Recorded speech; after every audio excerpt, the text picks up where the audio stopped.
Good morning dear student. आज हम पढ़ने जा रहे हैं ड्रग एक्शन के मैकेनिज्म और उन फैक्टर के बारे में जो उसकी एक्शन को मॉडिफाई करते हैं, यानी दवा शरीर में कैसे काम करती है और किन कारणों से उसका असर बदल सकता है। सबसे पहले समझते हैं mechanism of drug action. Drug action का मतलब होता है दवा शरीर में जाकर अपना असर कैसे दिखाती है। अब दवाएं कई तरह से काम करती हैं, चलिए एक एक करके समझते हैं। पहला है फिजिकल एक्शन, यानी कि भौतिक क्रिया। कुछ दवाएं बिना किसी रासायनिक क्रिया के अपने भौतिक गुणों को असर दिखाती हैं। जैसे एंटासिड पेट के अम्ल को न्यूट्रलाइज करते हैं और आपको ब्लॉटिंग से राहत देते हैं। चारकोल जहर को एब्जॉर्ब करता है। मैनिटॉल शरीर से पानी निकालने में मदद करता है, जिससे ब्लड प्रेशर कम होता है। केमिकल एक्शन यानी कि रासायनिक क्रिया, ये दवाएं शरीर के अंदर रासायनिक प्रतिक्रिया देती हैं। जैसे सोडियम बाइकार्बोनेट पेट के एसिड से प्रतिक्रिया करके सॉल्ट और वाटर बनाता है। उसके बाद है ईडीटीए, यानी भारी धातु यानी हेवी मेटल को बांधकर बाहर निकालता है।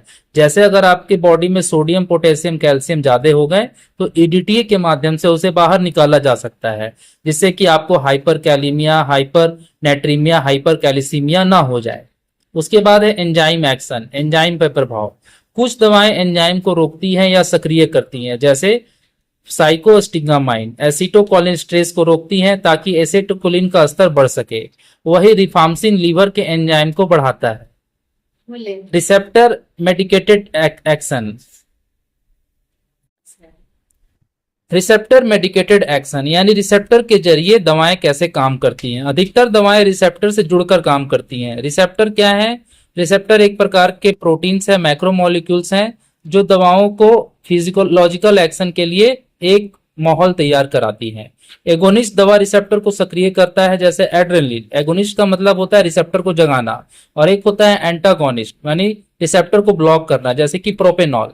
रिसेप्टर चार प्रकार के होते हैं: आयन चैनल लिंकेड, जी protein couple receptor, enzyme linked receptor और इंट्रासेलुलर रिसेप्टर। अब बात करते हैं पांचवें पॉइंट, जो कि है मेम्ब्रेन परमेबिलिटी में बदलाव। जैसे कि लोकल एनेस्थेटिक, लीडोकेन। लीडोकेन क्या है? एक दवा है जिसे कि लोकल एनेस्थेटिक कहा जाता है। ये सोडियम चैनल को ब्लॉक कर देता है, जिसे कि न्यूरोट्रांसमीटर के थ्रू दर्द के सिग्नल ब्रेन तक नहीं पहुंच पाते हैं।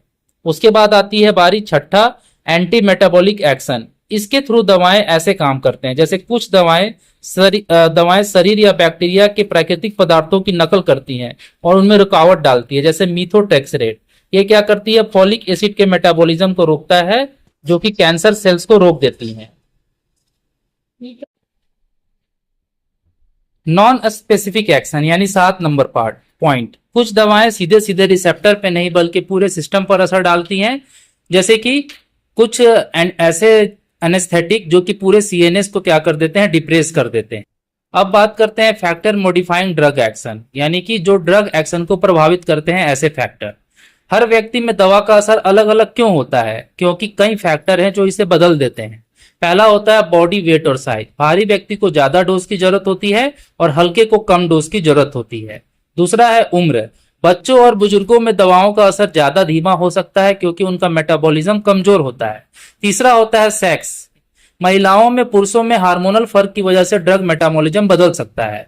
चौथा होता है जेनेटिक फैक्टर। कुछ लोग जेनेटिकली दवाओं को तेज या धीरे मेटाबॉलाइज करते हैं, जैसे आइसोनाइज के स्लो एसिटोकोलेट्रेस। आइसोनाइज क्या है? एक तरह का ऐसा दवा है जो टीबी के मरीजों में काम होता है।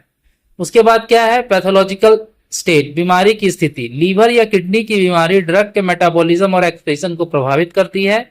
उसके बाद है छठा इन्वायरमेंटल फैक्टर, जैसे जलवायु या तापमान। गर्म जगहों पर अल्कोहल का असर ज्यादा महसूस होता है। सातवां है फिजियोलॉजिकल फैक्टर, जिसे प्लेसिबो इफेक्ट भी बोलते हैं। अगर मरीज को भरोसा ही नहीं हो कि दवा काम करेगी तो इसका असर ज्यादा दिखाई नहीं देगा। उसके बाद क्या है? Drug tolerance and dependence. लगातार प्रयोग से दवा का असर कम हो जाता है, जैसे मॉर्फिन या अल्कोहल में। और नवा है ड्रग इंटरेक्शन, जो दो दवाएं मिलकर असर बढ़ा सकती हैं, जिसे सिनर्जिम्स कहा जाता है, और एक दूसरे को घटा सकती हैं, जिसे एंटागोनिज्म कहता है। जैसे कि सल्फामिथोजोल प्लस ट्रिमिथोप्राइम, ये क्या है? सिनर्जिक इफेक्ट है। उसके बाद 10वां है रूट ऑफ ड्रग एडमिनिस्ट्रेशन। दवा को कैसे दिया गया? ओरल, आईएम या आईवी। ये भी तरीके क्या करती हैं? दवा को उसके काम करने के असर पर प्रभाव डालती हैं और इससे क्या होता है कि दवा की पोटेंसी और उसकी तीव्रता तय करती है। अब सारा निष्कर्ष क्या निकलता है कि दवा का असर सिर्फ उसके रासायनिक गुणों पर नहीं बल्कि हमारे शरीर, उम्र, वातावरण और मानसिक स्थिति पर भी निर्भर करता है। इन सभी बातों को समझकर ही सही डोज और दवा का चयन किया जाता है। तो डियर स्टूडेंट, आज हमने सीखा कि दवाएं शरीर में कैसे काम करती हैं और किन किन कारणों से उसका असर बदल सकता है। अगर आपको ये टॉपिक समझ में आए तो इसे अपने नोट्स में जरूर लिखिए। ये आपके diploma in pharmacy second year के लिए बहुत ही इंपॉर्टेंट है। धन्यवाद।